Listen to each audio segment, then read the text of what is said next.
23장 26절로 31절. 오늘 한번 일어날까요? 누가복음 23장 26절에서 31절까지. 네, 같이 읽도록 하겠습니다. 그들이 예수를 끌고 가다가 들에서 오는 시몬이라는 한 구레네 사람을 붙들어서 그에게 십자가를 지우고 예수의 뒤를 따라가게 하였다. 백성들과 여자들이 큰 무리를 이루어서 예수를 따라가고 있었는데 여자들은 예수를 생각하여 가슴을 치며 통곡하였다. 예수께서 여자들을 돌아다 보시고 말씀하셨다. 예루살렘의 딸들아, 나를 두고 말고 너희와 너희 자녀를 두고 울어라. 보아라, 아이를 베지 못하는 여자와 아이를 낳아 보지 못한 태와 젖을 먹여보지 못한 가슴이 복되다 하고 사람들이 말할 날이 올 것이다. 그때 사람들이 산에다 대고 우리 위에 무너져 내려라 하며 언덕에다 대고 우리를 덮어 버려라 하고 말할 것이다. 나무가 푸른 계절에도 사람들이 이렇게 하거든 하물며 나무가 마른 계절에야 무슨 일이 벌어지겠느냐. 아멘. 앉으시겠습니다. 오늘 말씀의 제목은 자신을 위해, 자녀를 위해 울어야 합니다 라는 제목입니다.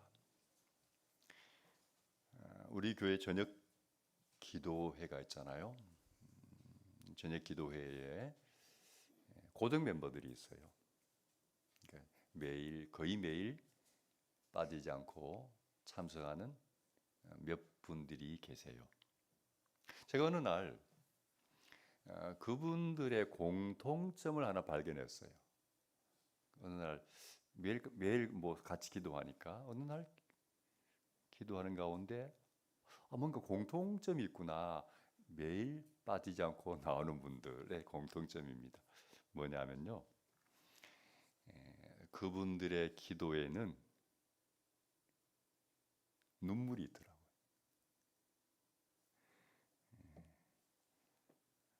기도할 때 그분들은 눈물로 기도할 때가 많아요. 저도 그 중에 한 명입니다. 부끄러운 고백인데요.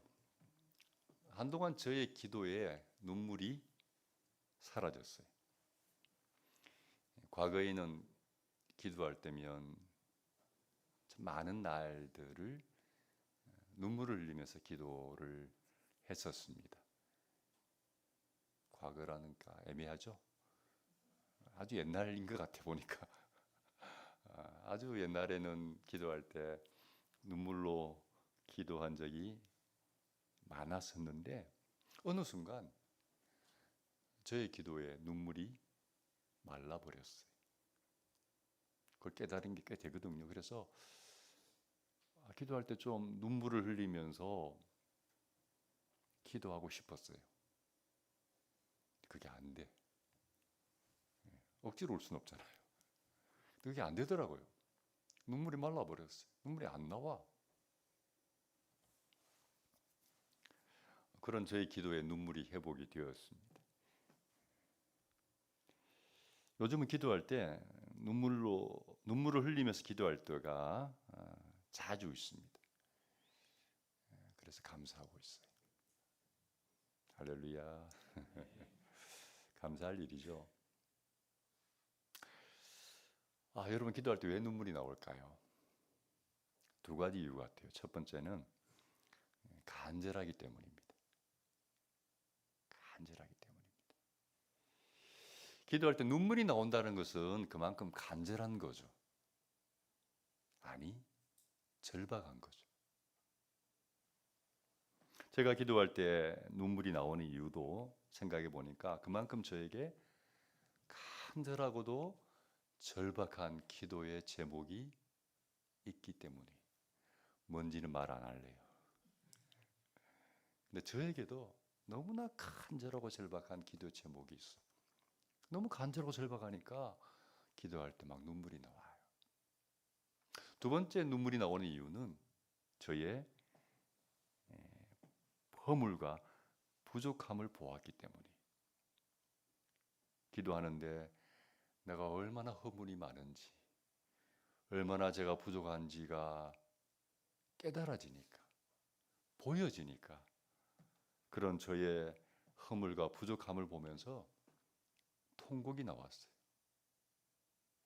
주님, 제가 이렇게 허물이 많고 이렇게 부족합니다.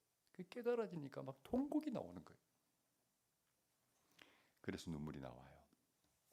여러분, 기도할 때 눈물이 나온다는 것은 그만큼 간절하게 기도한다는 의미도 있지만 더 중요한 의미는요, 이거예요.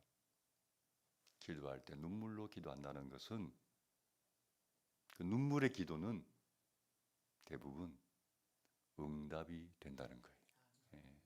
그게 중요한 포인트 같아요. 너무나 절박했던 문제들, 도저히 해결할 가능성이 없어 보였던 문제들이 눈물로 기도할 때 대부분 해결이 되는 것 같아요. 다시 말하면 하나님의 응답을 경험하는 거죠. 그래서 눈물의 기도가 참 중요한 것 같아요. 성경 봐도 그렇잖아요. 성경 봐도 그냥 기도와 하나님 앞에 정말 눈물로 기도했던 기도는 뭔가 달라요. 히스기야 같은 경우에도 이제 너 몇 년 못 산다, 이제 뭐 얼마 못 산다라고 사형 선고를 받았을 때 너 말기암이다, 너 이제 3개월밖에 못 산다, 이런 이제 사형 선고를 받은 거잖아요. 그 이야기를 듣고 히스기야가 어떻게 합니까? 왕이지만 부러울 것 없는 사람이지만 벽을 향해서 딱 무릎 꿇고 하나님 앞에 통곡하며 울었다고 그랬어요. 그랬을 때 그 병이 치유되고 생명이 몇 년? 15년인가 연장이 되잖아요. 눈물의 기도가 응답을 받은 거죠. 불가능이 극복이 된 거죠. 여러분, 여러분에게 눈물의 기도가 있기를 소망합니다. 눈물의 기도. 눈물이 있는 기도 생활이 되었으면 좋겠어요. 그러면요, 마음이 뜨거워져요. 눈물이 있는 기도를 하면 마음이 뜨거워지고 마음이 뭐랄까요, 좀 이렇게 몽글몽글해져요. 좀 딱딱한 마음이 아니라 마음이 좀 기경이 되고 부드러워지고 가난해지고 좀 마음이 이렇게 뭔가 겸손해지고 그래요. 눈물의 기도가 그런 것 같아요. 그래서 마음이 뜨거워지고 또 여러분이 꼭 이루어졌으면 하는 기도의 제목들이 응답되는 은혜가 있기를 소망합니다. 눈물의 기도를 통해서.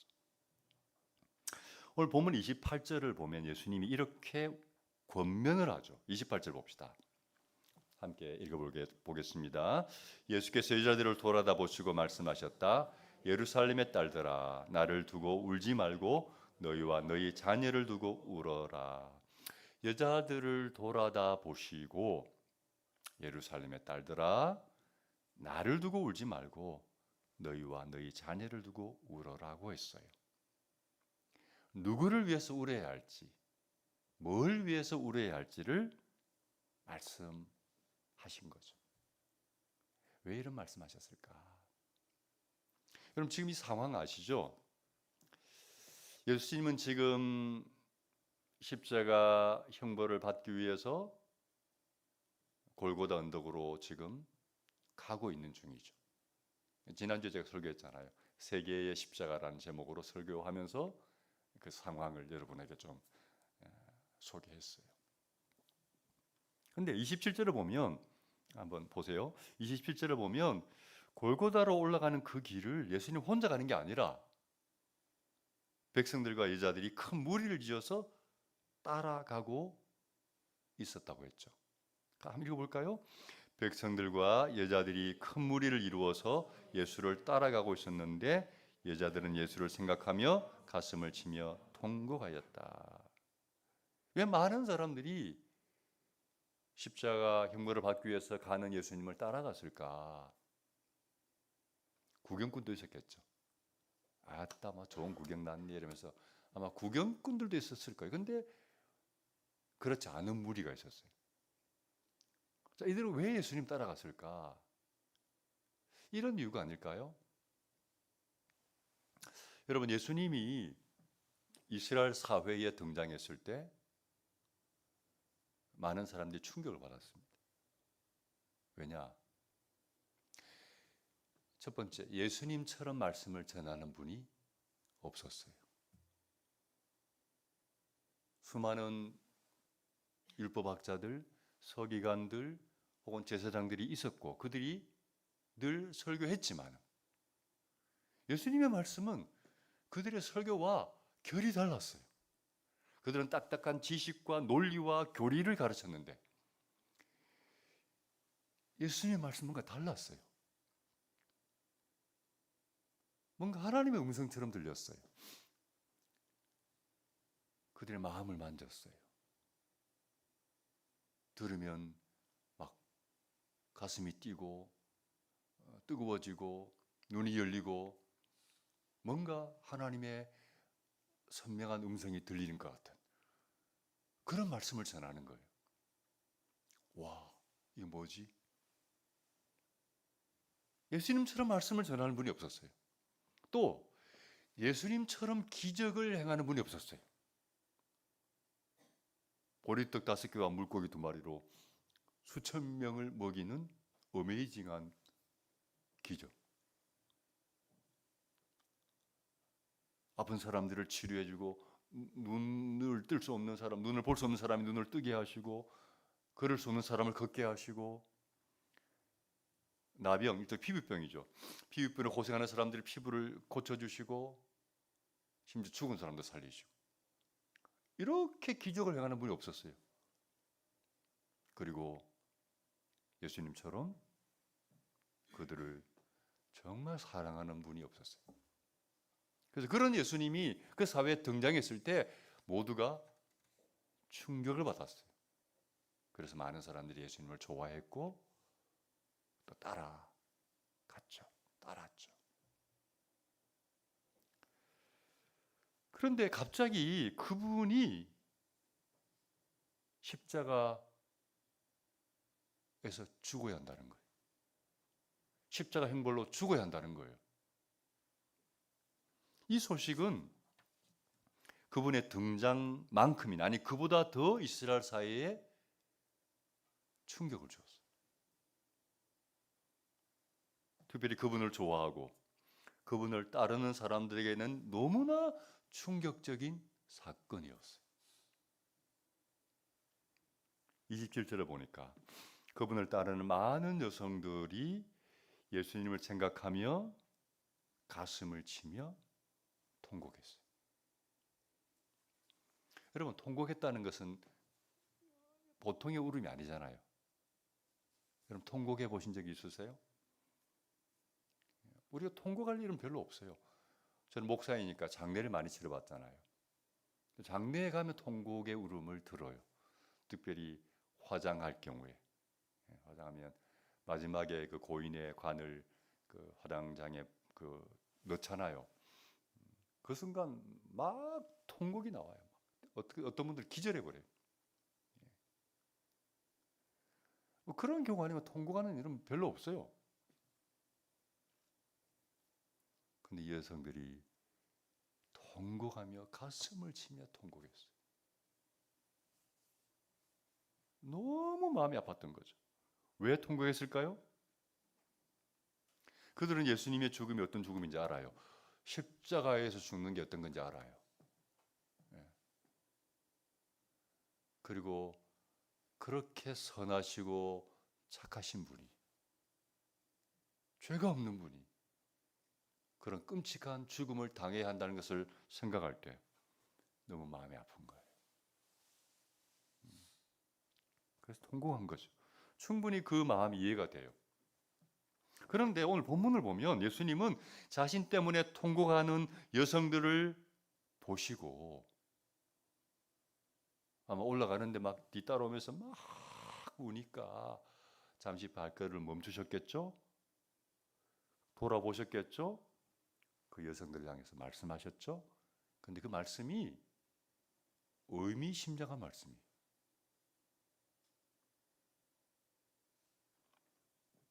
자, 28절 다시 보겠습니다. 같이 읽습니다.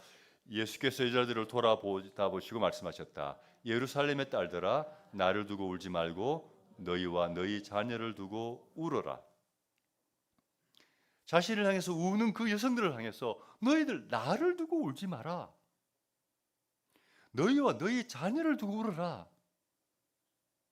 정말 울어야 할 대상은 내가 아니라는 거예요. 방향이 잘못되었다. 나를 위해서 울 일이 아니다. 정말 울어야 할 것은 너희 자신, 너희 자녀를 위해서 울어야 한다. 왜 예수님은 자신을 위해 울지 말라고 했을까요? 보통의 사람들 같으면 지금 내가 세상에서 가장 끔찍한 벌을 받아야 합니다. 십자가 형벌. 너무나 끔찍한 형벌을 받아야 합니다. 죽기 위해서 끌려가고 있습니다. 나 죄가 없는데 억울하게 지금 그 끔찍한 형벌을 받아야 합니다. 죽음의 길로 지금 가고 있습니다. 조금 있으면 죽어야 합니다. 그렇다면 그런 나를 누군가가 또 불쌍히 여겨주고 위로해주고 격려해주고 함께 울어주기를 뭔가 기대할 수 있어요. 기대할 것 같아요. 그런데 주님은 말합니다. 나를 위해서는 울 필요가 없다. 나를 위해서는. 여러분, 왜 주님은 나를 위해서는 울지 말라고 했을까요? 그냥 울음을 스탑하라는 이야기가 아니고 날 위해 울지 말라는 뜻은 나를 위해 슬퍼할 필요도 없고 마음 아파할 필요도 없고 불쌍하게 생각할 필요도 없다는 거예요. 왜요? 당신 자신의 죽음은 그런 죽음이 아니기 때문이라는 거예요. 너희가 생각하는 그런 죽음 아니야.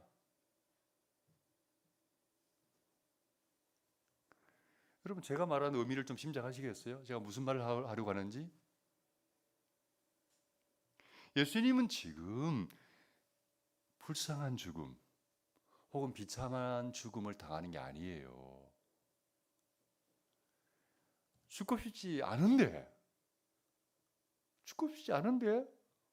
쉽게 말해 재수가 없어서 뭔가 행정착오가 있어서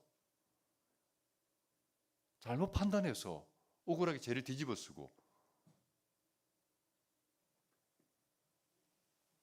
죽는 게 아니에요. 그 반대죠. 예수님은 얼마든지 죽지 않을 수도 있었어요. 예. 당신이 어떻게 죽을지를 다 알고 계셨잖아요. 그래서 몇 번이나 제자들이 말했어요. 인자가 머지않아 대제사장들과 어떤 이스라엘 사회 지도자들한테 붙잡혀서 죽게 된다. 십자가에서 죽게 된다. 미리 다 몇 번이나 말씀하셔. 알고 계세요. 마음은 피할 수 있는 거예요. 그런데 주님은 피하지 않고 스스로 그 십자가와 죽음의 길로 가고 계신 거예요. 왜? 그 죽음은 비참한 죽음이 아니라 하나님 아버지의 뜻을 받드는 영광스러운 죽음이기 때문에. 예수님이 당신이 죽음으로 하나님 아버지의 뜻을 이루어야 하기 때문에 하나님의 뜻을 이루기 위해서 그 죽음의 길로 스스로 가시는 거죠. 그래서 그 죽음은 비참한 죽음이 아니라 영광스러운 죽음인 거죠. 그래서 주님은 십자가의 길을 가지만 당당하게 가시는 거예요. 당당하게. 여러분, 예수님이 십자가에 죽기 전에 수백 년 전에 기록된 이사야, 구약 성경 이사야 아시잖아요. 이사야를 보면 그런 하나님의 계획이 너무나 구체적으로 이미 나와 있어요. 주님도 그 계획을 알고 계세요. 볼까요? 이사야 53장 5절 6절 한번 보겠습니다. 같이 한번 읽겠습니다. 그러나 그가 찔린 것은 우리의 허물 때문이고 그가 상처를 받은 것은 우리의 악함 때문이다. 그가 징계를 받음으로써 우리가 평화를 누리고 그가 매를 맞음으로써 우리의 병이 나았다. 우리는 모두 양처럼 길을 잃고 각기 제가 할 길로 흩어졌으나 주님께서 우리 모두의 죄악을 그에게 지우셨다. 주님이 찔린 것은 우리의 허물 때문이고 그분이 죄가 있어서가 아니고 주님이 상처받은 것은 우리의 악함 때문이고 주님의 징계를 받음으로 우리가 평화를 누리고 주님이 매를 맞음으로써 우리의 병이 나았다. 또 우리는 모두 양처럼 길을 잃고 제 갈 길로 흩어졌지만 하나님께서는 우리 모두의 죄악을 예수님에게 지우셨다. 다시 말하면 우리 모든 죄를 예수님에게 떠넘기신 거죠. 주님은 이런 하나님의 계획을 알고 계시는 거죠. 아, 이게 하나님의 계획이다. 인류 구원을 위한, 인류를 죄에서 구원할 하나님의 계획을 알고 계신 거죠. 그래서 주님은 당신 자신이 그 십자가 고난을 당할 때 어떻게 반응하십니까? 말한 대로 이렇게 반응합니다. 7절 봅시다. 이사야 53장 7절. 같이요. 그는 굴욕을 당하고 고문을 당하였으나 아무 말도 하지 않았다. 마치 도살장으로 끌려가는 어린 양처럼, 마치 덜 깎는 사람 앞에서 잠잠한 암양처럼 끌려가기만 할 뿐 아무 말도 하지 않았다. 채찍맞고 고난당하고 고문당하고 수치를 당하지만 저항하지 않았어. 그냥 묵묵히 그 길을 가는 거예요.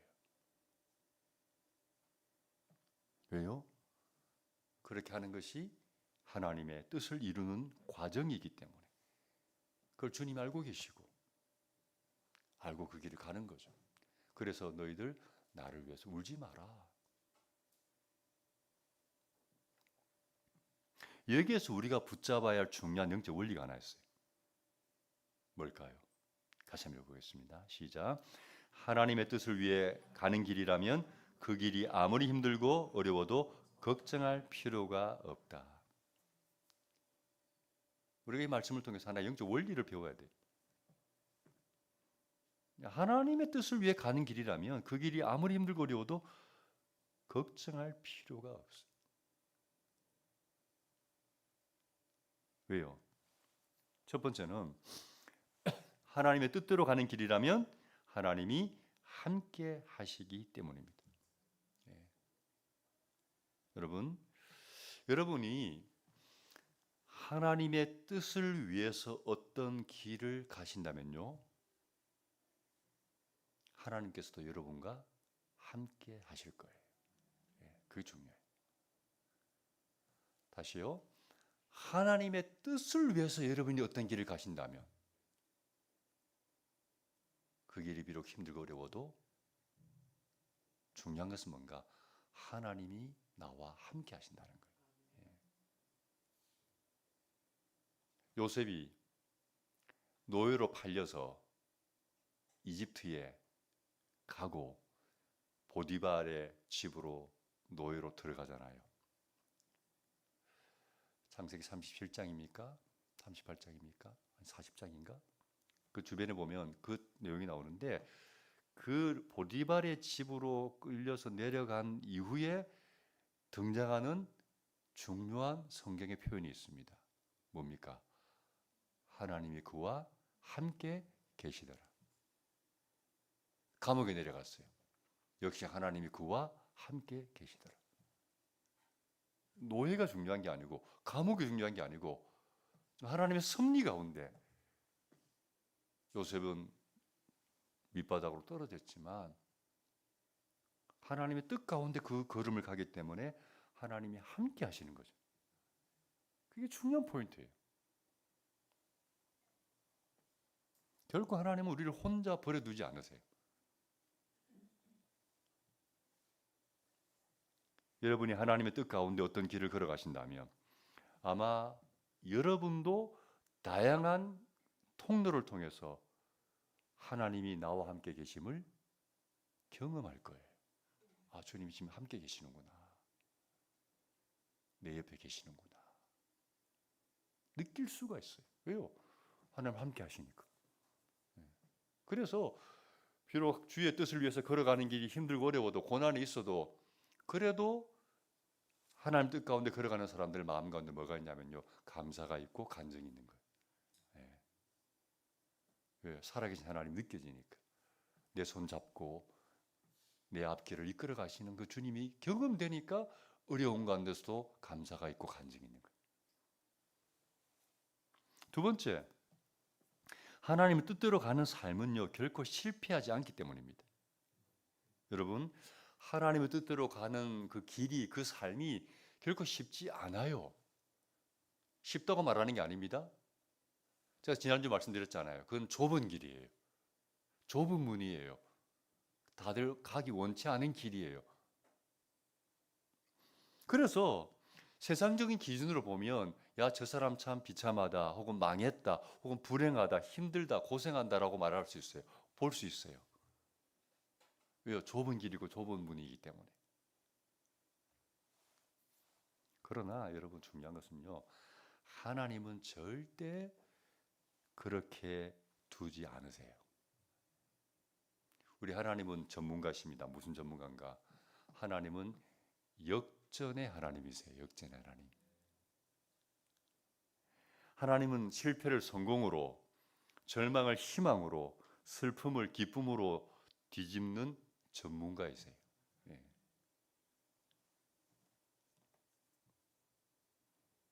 실패한 것 같은데 하나님이 기가 막히게 반전을 주시고, 절망 가운데 빠진 것 같은데 하나님께서 희망을 주시고, 슬픔에 빠진 것 같은데 하나님께 기쁨을 되돌려 주시는 이런 놀라운 반전의 하나님, 역전의 하나님이세요. 그래서 여러분, 저는 신앙생활을 길게 보라고 말씀드리고 싶어요. 신앙생활은 길게 봐야 된다. 좀 그 안목이 있었으면 좋겠어요. 지금 당장의 어떤 축복, 예수 믿고 뭐 잘 됐다, 그런 분 있죠. 그러나 성경을 가만히 보세요. 예수 믿고 하나님 믿고 바로 잘 된 분이 있는가? 별로 없어요. 우리가 아는 모든 믿음의 사람들은 기다림과 인내가 있었어요. 모세 보세요. 40년 동안 광야에서. 요셉, 다윗, 아브라함.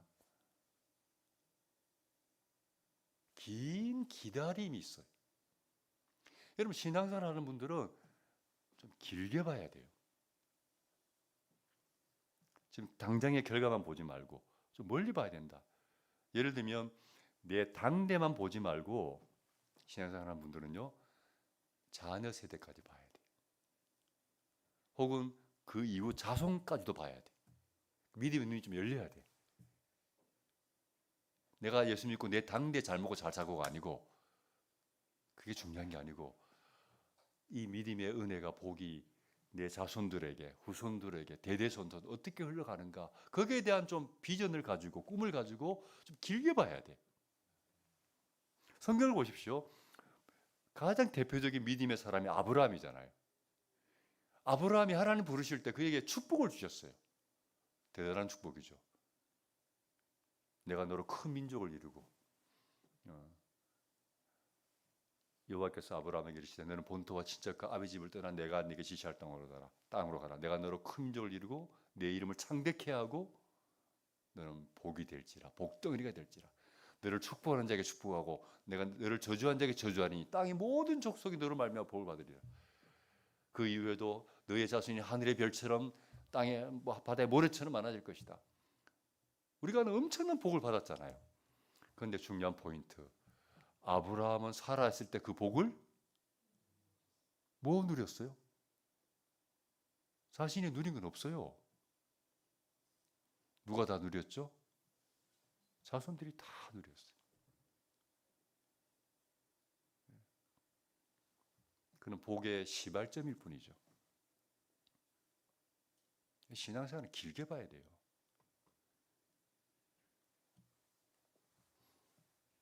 그런 의미에서 믿음으로 사는 삶은 씨를 심는 삶인 것 같아요.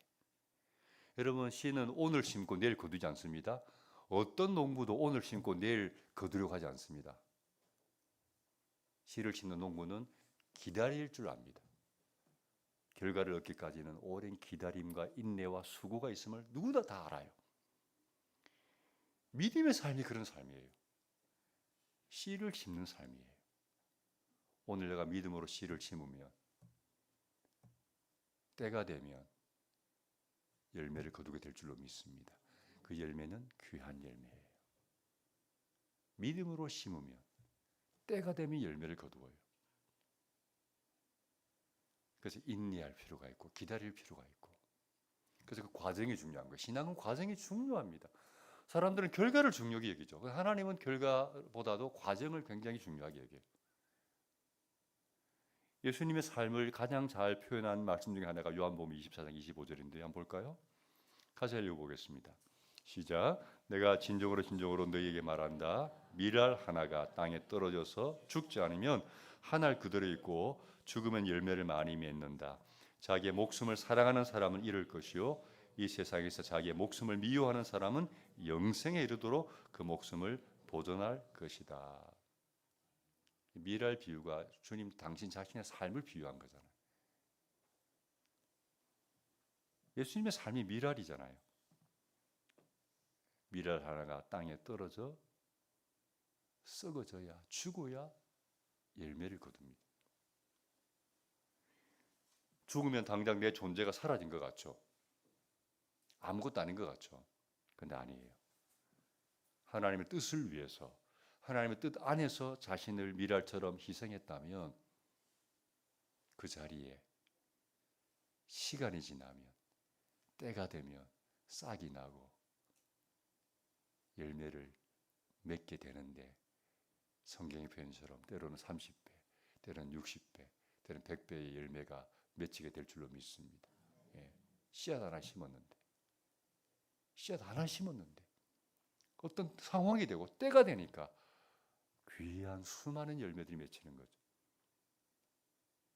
그런 의미에서 우리가 밀알 같은 사람이 되어야 돼요. 밀알 같은 삶을 살아야 돼요. 우리는 있는 그 자리에서 썩어지는 밀알 같은 사람이 되셔야 돼요. 가정에서, 교회에서, 이 사회에서 하나님 뜻을 위하여 기꺼이 내가 그 자리에 밀알이 되겠다. 그런 자신을 희생하는 그런 마음이, 마인드가 필요해요.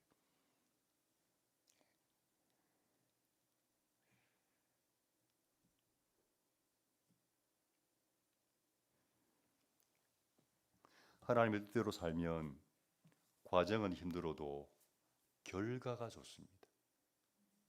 보여야 돼. 믿음이 있어야 돼.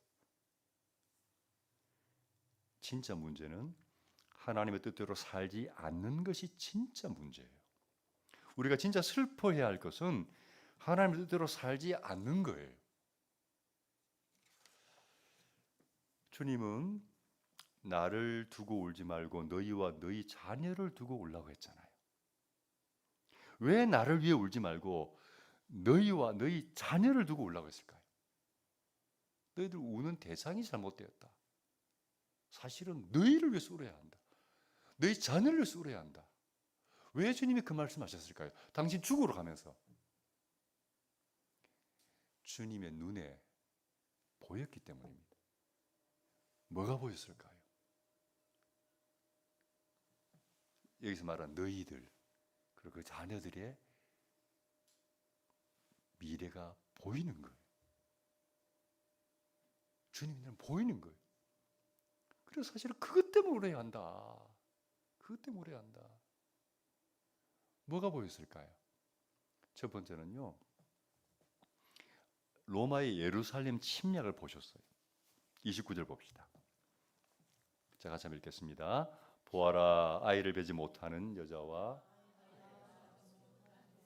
젖을 먹여보지 못한 가슴이 복되다 하고 사람들이 말할 날이 올 것이다. 생뚱맞게 이 말씀하셨어요. 여러분, 고대 사회에서는 뭐가 복이죠? 자녀 많이 낳는 게 복이에요. 고대 사회에서는 자녀 낳지 못하는 게 저주예요. 그래서 우리나라도 칠거지 악이라 그래가지고 자녀 못 낳으면 쫓겨나잖아요. 다른 또 다른 부인을 얻고. 고대 사회에서는 자녀를 낳고 잘 키우는 게 복인데 주님 말씀하기를 아이를 베지 못하고 낳아보지 못하고 젖 먹이지 못하는 것이 복되다고 말하는 날이 올 것이다 했어요. 무슨 말일까요? 주님이 보셨기 때문입니다. 뭘요? 예수님이 십자가에 죽으시고 40년 뒤에 AD 70년경에 로마가 예루살렘을 침략합니다. 그리고 예루살렘을 파괴합니다. 그리고 수많은 사람이 죽습니다.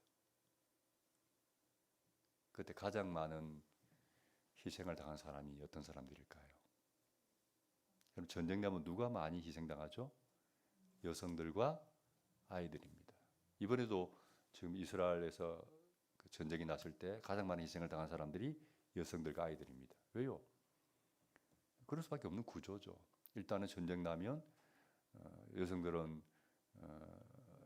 자녀들에 대한 어떤 그런 사랑이 있기 때문에 재빨리 피신을 못해요.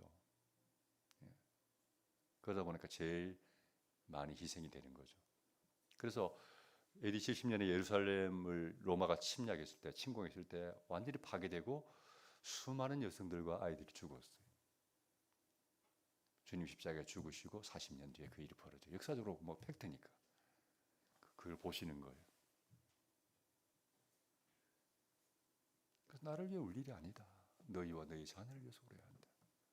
두 번째 주님 뭘 보셨을까요? 마지막 심판을 보는 거죠. 심판의 때를 보는 거죠. 여러분, 주님이 언젠가는 다시 오십니다.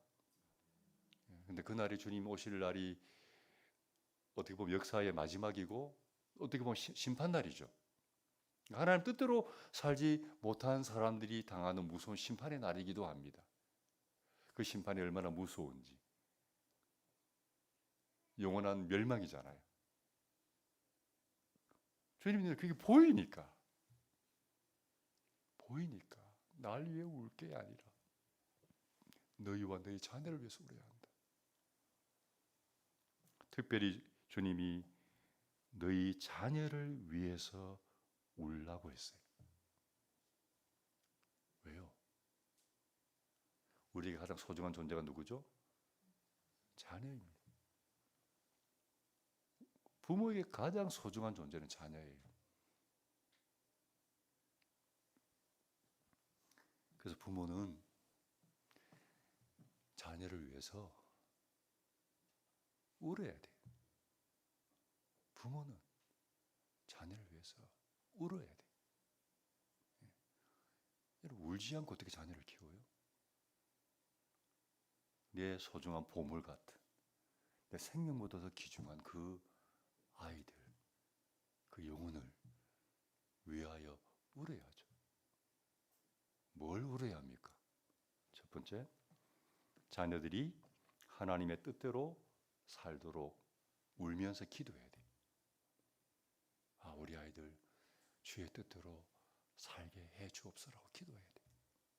두 번째는 자녀들이 하나님의 뜻대로 잘 자라도록 울면서 기도해야 돼요.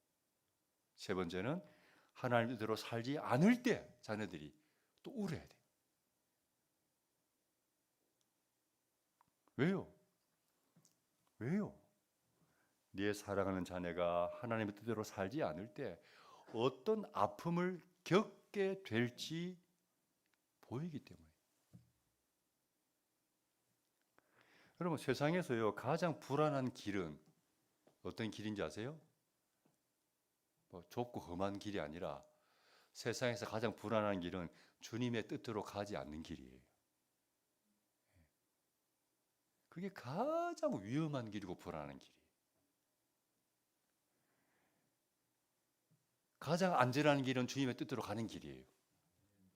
그게 인간적 눈으로 보면은 고생길이고 힘들어 보여도 주의 뜻 가운데 가는 길이 가장 안전한 길이에요. 어떤 장로님이 은퇴하시고 나서 이제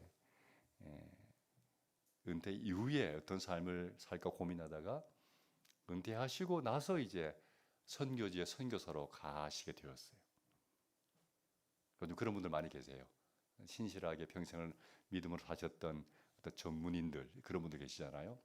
그런 분들이 은퇴하고 아직 건강하니까 노후를 어떻게 보낼까, 남은 생애를, 평생을 직장에서 내가 봉사했지만 남은 생애를 이제는 주님을 위해서 봉사하겠다고 선교지에 가서 선교사로 가시는 분들이 꽤 많아요. 근데 어떤 장로님이 선교지 중에서도 아주 위험한 곳으로 가시기로 하셨어요. 주변에서 말렸어요. 왜 장로님?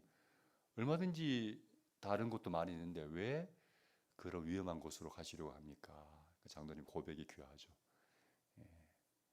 주님과 함께 있는 곳이 가장 안전한 곳입니다.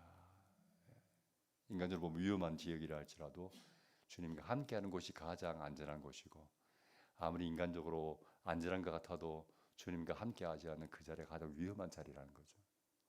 그 믿음을 가지고 가는 거죠. 그 길이 아무리 편하고 좋게 보여도 뜻대로 가지 않는 길은 위험한 길이에요. 그게 여러분의 눈에 보여야 돼요. 보이면 울어요. 아, 저렇게 가면 안 되는데. 저게 위험한 길인데. 보이면 울어요. 왜요? 너무 그게 아프고 끔찍한 것을 알기 때문에. 정말 울어야 할 것은요, 돈이 없는 게 아니에요. 좋은 대학 못 가는 게 아니에요. 세상적으로 성공 못 하는 게 아니에요. 정말 울어야 할 것은 하나님 뜻을 모르는 것이고 하나님 뜻과 관계없이 살아가는 거예요. 우리는 그것 때문에 울어야 돼요. 근데 보이지 않으면 울음이 안 나와. 그래서 보여야 돼. 여러분 별로 아멘이 별로 없네요. 그래서 이게 마음이 안 다가와서 아멘 안 하는 건지 충격을 받아서 아멘 안 하는 건지 모르겠는데 보여야 돼. 이런 간증은 조심스러운 간증인데 여러분이 별로 반응이 없으니까 하려고 합니다. 제가 우리 집에서 제일 처음 예수를 믿고 핍박을 많이 받았어요. 어머니 아버지를 전도하려고 해도 안 돼요. 너무나 완고하세요. 근데 어머니는 제가 여러 번 간증했지만 정신병을 앓고 완전히 망가졌죠. 마음이 가난해질 대로 가난해졌어요. 그랬을 때 복음을 받아들였어요. 근데 아버지는 그거 보면서도 복음을 안 받아들이는 거예요. 교회 안 나가는 거예요. 근데 이제 겉멋이 들었어요. 사업한다고 막 사업하러 다닌다고 막 어깨 힘주고 막 다니더라고요. 야, 저래가 안 되겠다. 그래서 내가 기도했어요. 아버지 사업 쫄딱 망하게 해주세요. 저희 기도 제목이 진짜 망했어요. 그리고 손 들고 하나님 앞에 나왔어요. 왜요? 저 진짜 보이는 거예요. 사업 성공하는 거 그게 중요한 게 아니에요. 그래서 저는 아버지 사업 쫄딱 망하게 해주십시오라고 기도했어요. 진짜 망했다니까요. 그리고 하나님 앞에 돌아왔고 훨씬 잘 된 거죠. 보여야 돼. 그게 창조적 파괴라 그러잖아요. 쓰러져가는 건물들 무너뜨려야 파괴되어야 새 건물 짓듯이 세상 거 무너져야 진짜 좋은 게 세워지거든요. 너무 아버지를 사랑하기 때문에 너무 마음이 아파서 그렇게밖에 기도할 수가 없었어요. 그렇게 하지 않으면 안 되니까. 그래서 우리가 기도해야 됩니다. 이렇게 기도해야 됩니다. 같이 한번 봅시다. 시작. 주님 내 눈을 열어 주옵소서. 그래서 아버지의 눈으로 나와 자녀를 보게 하옵소서.